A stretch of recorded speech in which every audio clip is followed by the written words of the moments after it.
اعوذ بالله من الشیطان الرجیم بسم الله الرحمن الرحیم زه ډاکټر سلیم ډیچو سوات څنګه چې تاسو ته پته ده چې په سوات کې خاص کر تحصیل بابوزي کې د سخت بارانونو په وجه باندې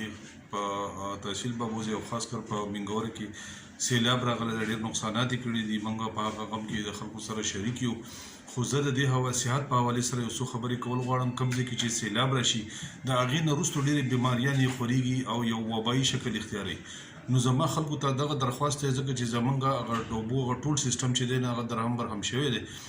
او هغه ګنده اوبه هغه ځیګونو ته تللي دي که ټیوبلې دي که کویان دي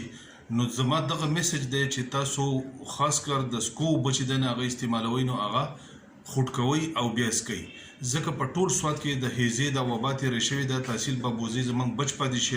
نو چې په دې کې زموږ خلک په دې باندې اویر یي پوهه یي چې دا یو څو ورځې دا تکلیف تیر کړي او هغه خوټ کېدلې اوبه استعمالوي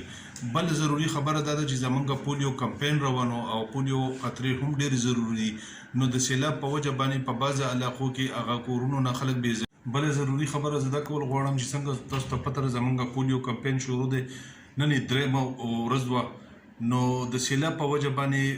ډېر خلک چې دی د خاص کر په منګوره کې په سیټي کې هغه بې کوره شوی دی کورونه یې کړي بل ځایونو ته وړي دي نو زما هغه خلکو ته دا درخواست دی چې زموږ ټیمان خو به هر حال ګرځي خو تاسو څنګه چې د خپل نور حفاظت خیال ساتئ دغه شان د خپلو ماشومانو د صحت خیال وساتئ او پولیو قطرې هغه هم اسپتال ته راوړئ یا زموږ ټیم انشاءالله درځي به که تاسو کورونو ته رالی خو چې په دې آینده 2 ورځو کې هغو ته خپل د پولیو قطرې چې دی هغه واچوئ مهرباني